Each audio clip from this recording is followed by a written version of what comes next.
Hi and welcome. I'm Steve Martirano, and this is the Behavioral Corner. You're invited to hang with us as we discuss the ways we live today, the choices we make, the things we do, and how they affect our health and well-being. So you're on the corner, the Behavioral Corner. Please hang around a while. Hey everybody, welcome to the Behavioral Corner. I'm Steve Martirano, always hanging here, looking for interesting people. We've been very lucky on the Behavioral Corner. We're always running into interesting people. They always have fascinating things to tell us, and that's certainly the case today with our two guests. First, we got to begin with a little backstory here. Who would have thought that the travails of a pop star would have shined such a light on something that I didn't know much about, if anything, and I suspect a lot of other people were also in the dark about guardianships. The pop star in question, of course, is Britney Spears. We unless you've been living in a cave, it's hard to avoid the news she's made. She's well beyond her role as a pop star. She, as I said, is involved in apparently a titanic battle to free herself from the guardianship under which she has been subjected by court order for over 13 years. It's what started as a group of look like her fans on the corner saying "Free Britney" has sort of metastasized into a much bigger story about what exactly goes on with guardianships. Are they being abused? And how do we protect ourselves against an abuse of guardianship? The population is getting older. The baby boomers are entering their eighth decade. Yeah, their eighth decade. It's hard for me to say that. So we're not getting any younger. So it's important that we know about guardianship, who it affects, how we can make sure that the process works the way it should. To that end, we welcome a couple of expert guests to the Behavioral Corner. Sally Hurme is an attorney. She is also involved in something called the National Guardianship Association. She is joined by our other guest, Angie Troutman. Angie is the certification director for the Center for Guardianship. Together, I can tell you, they bring to the table a lot of information that we're going to cover about guardianship. Also add that Sally has an extensive background in elder law attorney. She's worked with AARP for a couple of decades on a wide range of issues, and we're going to find out about a lot of those. So that's it, chapter and verse from my end. Hi, ladies. Thanks for joining us on the Behavioral Corner. Hi there. Hello. Glad to join you. Before I get down to sort of the nitty gritty of some questions, am I wrong in assuming that guardianship has the potential to explode in growth, given that the population is getting older, is old? Angie, are you seeing more people, having to be certified, for instance? As more states are requiring certification, then we're obviously seeing more applicants coming our way. That's the perfect place to begin. I was surprised when you and I talked earlier that not every state requires certification. Tell us what the situation is broadly concerning the different states and different laws governing certification for guardianship. Yes, there are only, I believe, 9 or 10 states that require certification with our organization. Then there are also a handful of states that have their own state-run certification or registration programs. But that leaves the vast majority of states to require no certification or no special training. The vast majority of states. So before you get into the process of certifying those, let me switch to Sally Hurme. Sally, that sounds like the Wild West. It doesn't sound like any way to run an airline. Why don't we have more uniform across the board laws about guardianship? Getting uniformity among the states on their guardianship laws has been a decades-long process. There is a new model law or uniform law that sort of addresses all of the key points that we've been talking about this past year, called the Uniform Guardianship, Conservatorship, and Other Protective Arrangements Act. It's been developed by national experts through the Uniform Law Commission, but it's up to the individual states to determine whether they want to incorporate these innovations into their own current guardianship laws.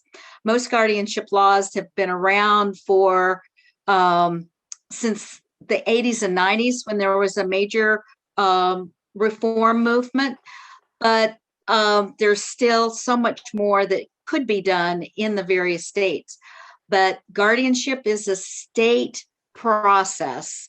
And so each state can do whatever they really feel compelled to do in determining what the guardianship process is going to look like. Yeah, that sounds like sort of standard, bureaucratic inertia. But we'll get back to that in a second. Okay, so Angie, tell us about the certification, the Center for Certification. How old an organization is it? Sally can clarify, but I believe in the 90s, CGC kind of broke off from NGA to handle certification exclusively. Mm-hmm. By the way, Sally is a consultant to the certification organization. Take us a bit through the process for those locations where certification is required. What's the process, Angie? What do people have to do to become certified? Depending on the applicant's educational background, they have to complete either 10, 20, or 30 hours of coursework or training in order to qualify for our certification exam. If an applicant has a college degree in a related field, they would need 10 hours of coursework. If they do not have a related college degree, but they have a current license or a current certification in a related field, they would need 20 hours of coursework. And if they have only a high school education, then in that case, they would need 30 hours of coursework before they can qualify for our exam. And they would then, essentially register, take an exam, and we require 20 hours of continuing education during every 2-year certification period. So we do require that they continue to learn and stay on top of changing. Yeah. Does your organization doesn't provide the casework for them, or does it? The coursework? Yes. No, we do not sell any education. We just exclusively do the exam. So applicants can go to their state level guardianship associations to find conferences and seminars. The National Guardianship Association offers online webinars, and they also host conferences annually. So really it's kind of up to the individual to, seek out that educational opportunities related to guardianship. And that has to be done before they can take the exam. Yeah. Does the applicant's status or relationship to the person they wish to become guardian for have any bearing on this case? It does not. Yeah. It does not. So whether they're practicing as a professional guardian or as a family guardian, the requirements are the same. The qualifications are the same. Yeah. Sally, there are professional guardians who do this for a living? Yes, indeed, there are. Although we don't have precise data on who is guardian or who is under guardianship. But our best estimate is that 85 to 90% of the guardians that have been appointed are family members.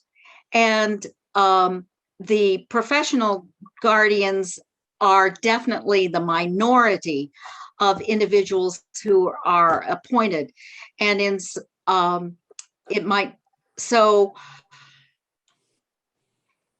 anyone can be certified, but most of those individuals who seek certification or are required to have certification are the professional guardians who serve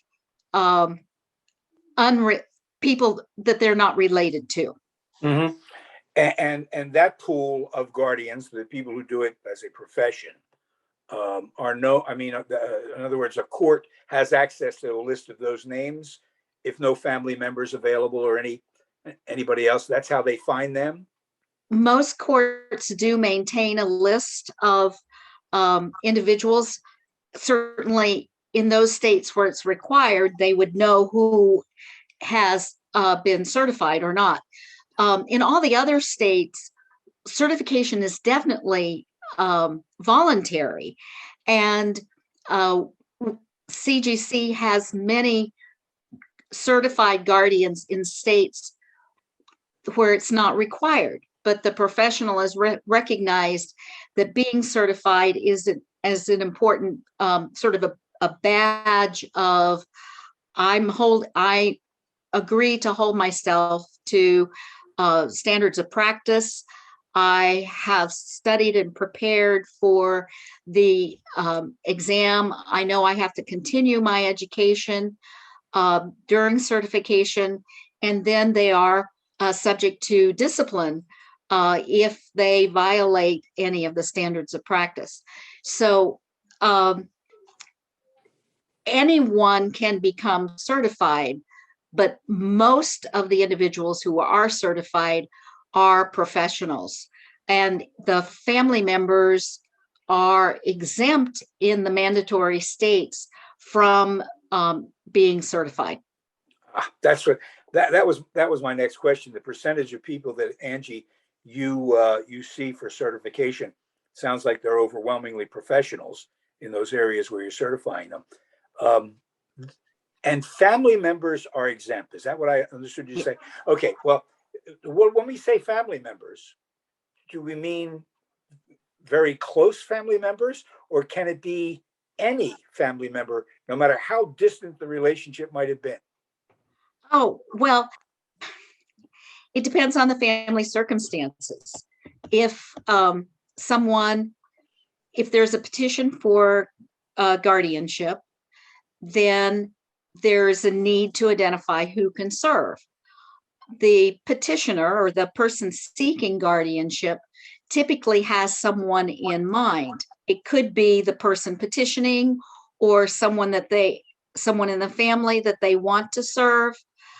So it's really up to the petitioner to recommend at least who would be appointed.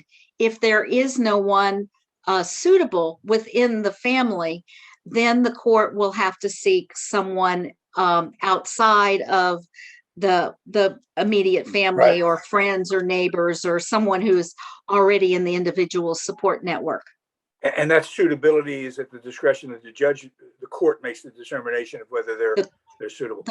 Yes. Okay. I mean, the more you find out about this patchwork of requirements and certifications, and the more you realize that there are just gaping holes in this system that I suppose have led to situations like Britney Spears finds herself in, and other people now looking at that circumstance wonder, well, I'm okay now, but if I become incapacitated, am I going to get caught up in this thing where strangers are going to be making decisions about everything? It's a terrifying thought. Angie, you want to say something? I absolutely have the answer for that. Okay. And that's doing advanced planning. It's important to have a power of attorney, have a healthcare power of attorney or an advance directive, do the planning. If you become incapacitated, who do you want to make decisions for you? Mm-hmm. Advanced planning is essential to avoid guardianship, because if you have a power of attorney or a healthcare agent, you have done that selection of who you want to make decisions for you when you're unable to do so yourself. And those instruments you just described, the power of attorney and the medical advance directive, they would supersede any effort for anybody to come in from the outside and say, Aunt Mabel can't take care of herself, I have to do it. As long as there's no abuse by the agent, the court will look to see how that person is taking care of Aunt Mabel. But if Aunt Mabel has selected Susie, the neighbor, to be her financial agent and is doing it, that is considered a less restrictive alternative. And there's lots of focus in guardianship reform efforts now just to avoid having the court select your decision maker and emphasizing the importance of you selecting your decision maker when you can't make decisions for yourself. Sally Hurme is our guest, along with Angie Troutman. Both are involved in guardianship, both with the National Guardian Association and with the Center for Guardianship Certification. Angie, let me ask you, you are, as we speak now, headquartered in Harrisburg, Pennsylvania, correct? Correct. So I'm sitting in Philadelphia or, Pittsburgh, and I decide what are the laws in Pennsylvania? I know the answer to this because you told me.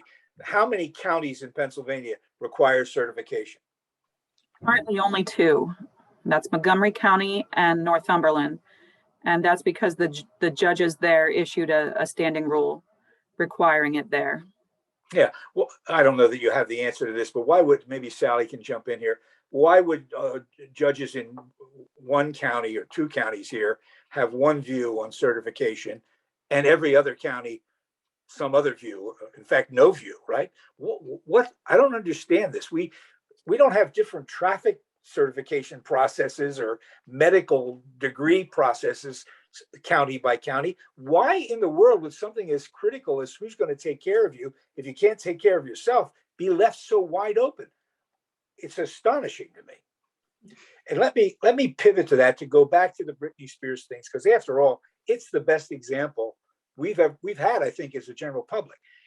For 13 years now, she has been literally, controlled is the word, every decision, both professional and medical, and I guess private as well, controlled by her guardian, who is her father. She's fighting desperately now to get out from under that. She's making some headway. How did that happen? Are you saying that happened to her because she did not have the foresight to plan? I mean, she was just a kid. Why would she be thinking about, down the road? Talk a little bit about the loss of autonomy, which is what this is about. I understand about, if you have mental difficulties and you can't take care of yourself, or mostly this is for disabled people who can't take care of themselves.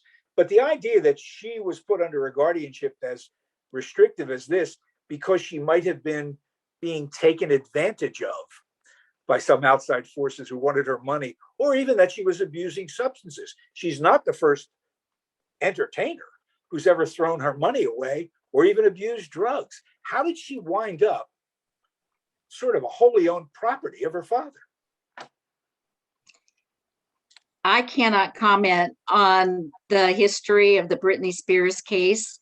All I can say is that it is an example of where guardianship reform is definitely heading, in the less restrictive alternative to make sure that the guardianship itself is limited to the specific decision-making needs of that individual.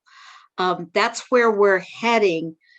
Can't comment what happened, what was going on 13 years ago. Let me ask you then, in a general sense, is this a common circumstance that someone in guardianship would be presented with at some point? Total, it seems to me, loss of her own rights to make any decisions. Is that a typical situation? It's a declining situation.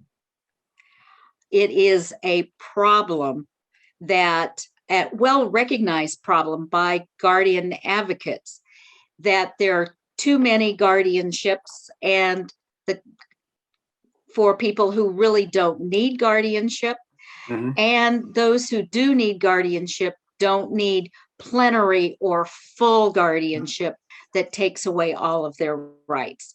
And this is the drive and the emphasis that we're trying to convince state legislatures to recognize and to adapt, that guardianship is not a one size fits all for every person, that people have individual needs and do need to forms of protection, but it should be as gentle or as tailored to the individual circumstances.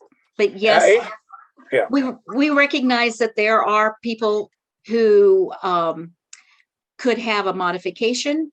There should be more court review of the case as it goes on, and work toward how can we restore rights as quickly as possible. Because circumstances change, and the person under guardianship may be in a different situation later on. Yes. Angie, let me ask you, in terms of certifying these people, I mean, sadly, the Spears situation is, as I said, shined a light on this thing. When folks, I hope, hear you talk about how few locations, even in the state of Pennsylvania, need certification, they should be galvanized to find out why that is. How many people of the people that you have certified, do you have a figure on? I mean, there are some people who just don't measure up, correct? That don't qualify for certification? Yeah. Yeah, I mean, anyone with any kind of felony background, we do a criminal background check. If you have felony, then you obviously are disqualified. But if you fail the exam, you're not qualified for certification. And in the states where certification is required, you therefore would not be eligible to practice. Yeah. You said criminal background checks. Do you do financial background checks on people? A criminal background check. Correct. Why don't you do a credit check? Why not? I don't think I mean, Sally might have some insight on that, but I think having bad credit alone would not disqualify someone from serving. No, it wouldn't. But Sally, it's certainly a red flag when we hear about the rackets, and that's the word the critics use, this sort of guardianship industrial complex that's out there lurking. And these are people who swoop in, look for vulnerable elderly folks who have some assets and just want to drain their assets. So why wouldn't we do do you think financial background checks are necessary? It's something that we have debated within CGC and within the National Guardianship Association and all the other guardian advocates. Bankruptcy probably should be a disqualifying circumstance, at least in my personal view. But are you going to look, is a credit score of 800 required to be a guardian? I don't think that is going to, it's hard to put that bright line. What should happen in this process is that the court should ask the individual about their financial savviness. If they can't maintain their own bank account, if they're struggling to pay their own debts, then the court should be asking that question before appointing that individual. Mm-hmm. But in so many circumstances, remember, most of these people who are appointed as guardians are family members. And the family, what is the family financial circumstances? If there is an available, appropriate family member, that family member is going to be appointed, even if that family member may have, a bad credit score. Is it going to be the family member, or is it going to be a stranger? And that's the conundrum that most courts experience. Not these Britney Spears $26 million in asset kind of cases. Those are few and far between, and most individuals under guardianship do not have assets. That's why we have to have public guardians who can serve as the guardian for those individuals who have no resources. Yeah, we're running out of time here. It's a gigantic topic. It covers a lot of ground. It does. And I'm grateful for your time. I would just like to sum up and ask each of you that in light of the publicity that the Spears case has generated, what would you, Angie, I'll begin with you, from a certification standpoint, what would you like to see come as a result of what we now know about what happened to her? I would like to see states require certification to have minimum standards. And, as an individual, as a human, I want to make sure that I'm choosing, the person most qualified or most capable to help me. And I would think that anyone would want that. Sally, to you as well, what would you like to see result in all of this intense interest? And also, I'd like to ask you whether the notion, as I mentioned earlier, of rampant abuse is as big as some people believe it to be. I think that there is no rampant abuse. The Government Accountability Office and the Senate Special Committee on Aging have looked at this issue of how much abuse in guardianship there is on multiple occasions over the past decade or so. And they have not been able to identify other than this headline story here and this headline story there, where abuse is happening. And the abuse in many circumstances where the GAO and their extensive research looked for abuse, the abuse was happening by family members who had been appointed. But what I hope to see come from the Britney Spears case is that recognition of what we as guardian advocates have been talking about, how guardianship, the process, should be more selective, more tailored to the individual's needs, and periodically reviewed to make sure that there are opportunities to restore rights as the person's condition improves. Yeah, and with less heavy lifting than apparently Britney Spears is demonstrating. Anyway, thank you so much, ladies. As I said, just sort of the surface of this issue, which is huge. Angie, if people want to know more about your organization or how to become certified, how do they find out? They can visit our website. It's www.guardianshipcert.org, or they can call our office, area code 717-238-4689. Terrific. We'll put that up on the Behavioral Corner website and everything. Sally, Hurme, Angie Troutman, thanks so much, ladies, for your time and for shedding light on this. And thank you for shedding light on the issues and trying to help improve guardianship. Well, I certainly want to make a little effort towards that. And it would be nice if we could free Britney too, but we'll see what happens. Again, thank you for joining us on the Behavioral Corner. For you guys hanging with us, thanks so much. Don't forget to follow us on all those places you're supposed to follow us, and look for the podcast wherever they're peddling podcasts these days. And we'll catch you next time on the Behavioral Corner. Bye-bye. Every storm runs out of rain, according to the great Maya Angelou. Her words can remind us of one very simple truth, that storms do cross our paths, but they don't last forever. So the question remains, how do we ride out this storm of COVID-19 and all the other storms life may throw our way? Where do we turn when issues such as mental health or substance abuse begin to deeply affect our lives? Look to Retreat Behavioral Health. With a team of industry-leading experts, they work tirelessly to provide compassionate, holistic, and affordable treatment. Call to learn more today. 855-802-6600. Retreat Behavioral Health, where healing happens.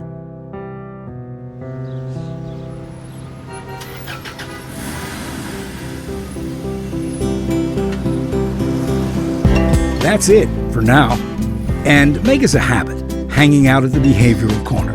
And when we're not hanging, follow us on Facebook, Instagram, and Twitter on the Behavioral Corner.